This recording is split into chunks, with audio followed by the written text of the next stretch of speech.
Oh, hello.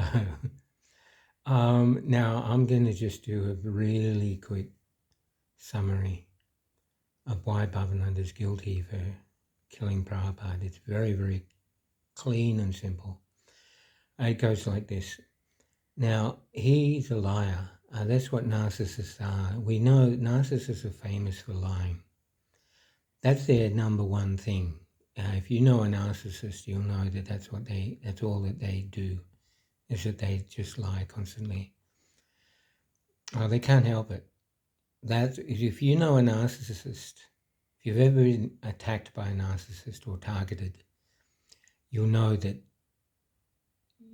what a narcissist is. Until you've been attacked by a narcissist, targeted by one, which I fortunately have, and this property here, I've been allowed to leave for 4 years or shop.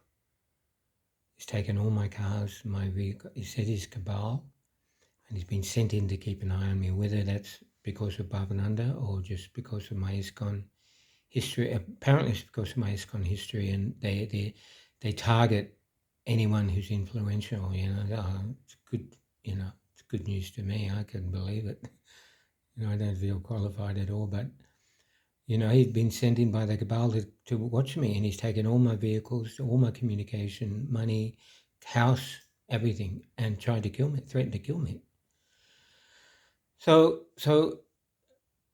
Bhavananda's cabal, he's and so the first thing to know is that a lie is a lie, and a liar is a liar. And the fact that Bhavananda was wearing saffron the entire time when he was as a sannyasi in Vrindavan and Mayapur and in Australia, while he was having sex with taxi drivers and boys and the guru coolies, and that's just the number. That's just the most first obvious thing. A girl here in Australia has just come forward, Polly Woodward. She was continuously raped by Bhavananda in Prabhupada's room and also in the Melbourne Temple room. So I was his first disciple in Australia. I had to collect for him for many, many years. It was horrible. It was dreadful. And so what he's done to ISKCON Australia is he hasn't done it in any other country. He took over ISKCON Australia. That's why I've got a shot at this. The only one who's actually got a bona fide shot at taking him down, and I've got a lawyer ready. So rather than doing a book, it's a bit difficult at the moment. I'm just going to make this one video, and all the other proofs are in my YouTube channel, Nanda Gopal. All the clips I've done of him speaking about himself, they're extraordinary. He reveals himself beautifully. We don't actually need this is the spectacular way it's going to work. It's that he actually just reveals himself in his videos. It's ridiculous, I'm the most handsome man in ISKCON, and Prabhupada said, you look like it. What? No, you have to see the videos to see the fun in it, but it's quite funny. But so rather than doing a book, I just a lot easier listening. I know we rather listening to things, and I'm happy to sprout it all off to you as I've done. I've got a few other videos on that channel, but it's easier listening than reading a book, and you don't have to buy it. And then one video could go viral.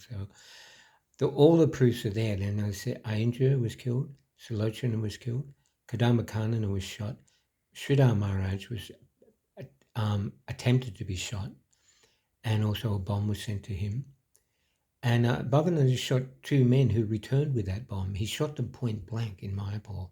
He was the only one with a gun, and he actually he could have fired a warning shot. No, he shot them point blank. And he got off court. They paid the police, and he completely got off. No charges.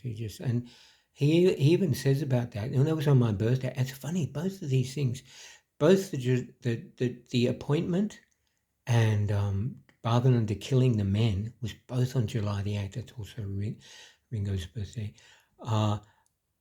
It's the middle day of the year. It's 888. It's quite extraordinary that both those events happened on the Tamal forging the letter, because the first thing about that is the A.C. Bhaktivedanta was written over printed material on that. It's the only proof that we have that these 11 were appointed. And the other thing is about, I've mentioned it before, actually Tamal first said no, only 9, and I saw the list, and Bhavananda Jayapataka weren't on that list, and he added them later.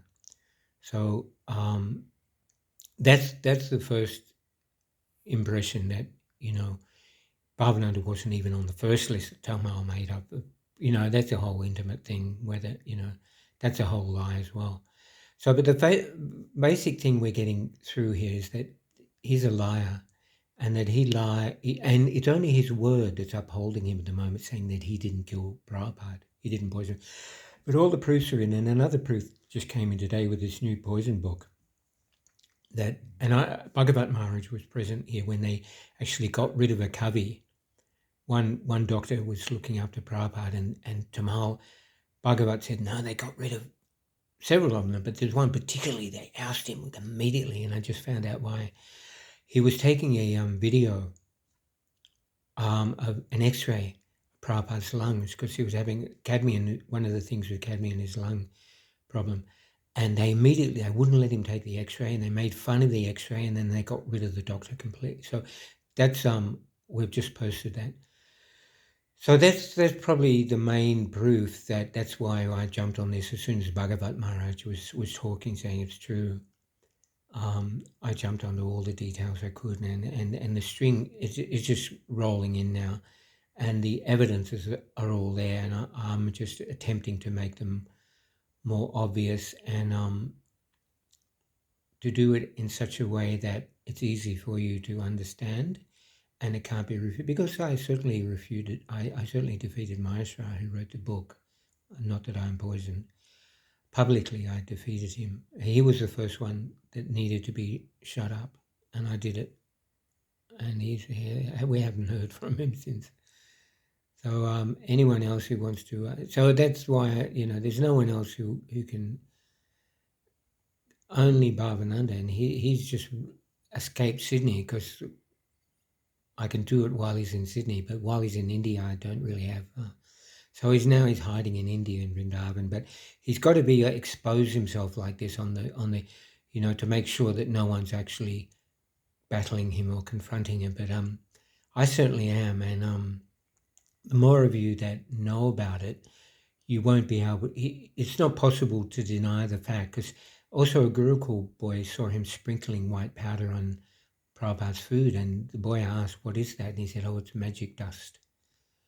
So I'm afraid the evidences are all there, where it's not my opinion anymore. I can give a very sore story of what happened to us in Australia, having to collect for him for many years. But apart from that, what he did to Australia and how he acted in Australia as a guru, the proofs are there about the cadmium and everything like that, and it actually can't be refuted anymore. It's impossible to deny. So we've got to get him off the stage in Vrindavan. That's probably the first thing.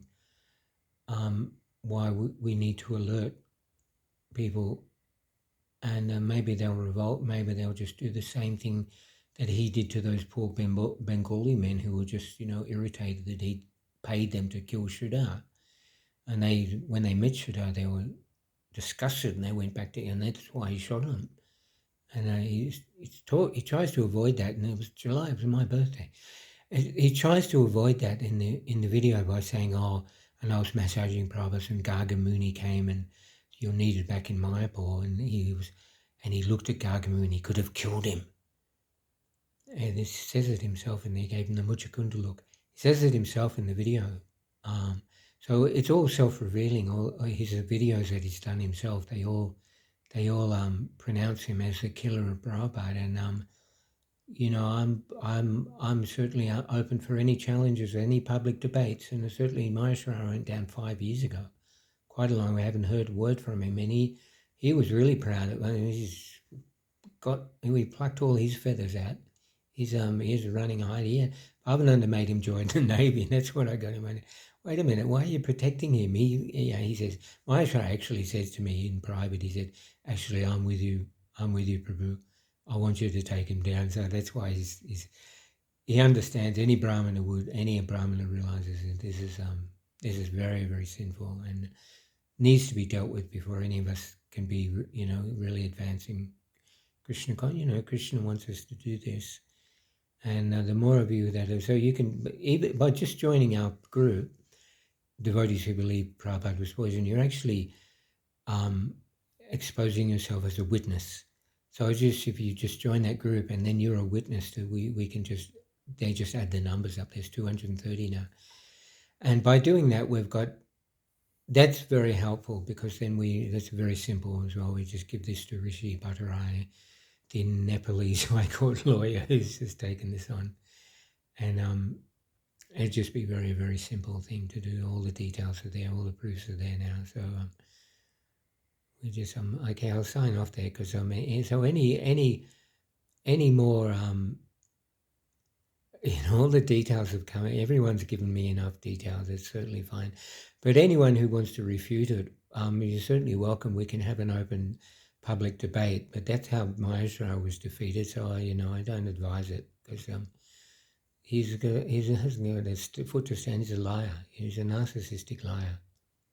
He's just taken advantage of his ISKCON to get adrenochrome and of his personal selfish ones because he could. He was allowed to by Tamal, and he got in as New York Temple president, and then he became in charge of Mayapur, and Brahma was just making fun of him the whole time.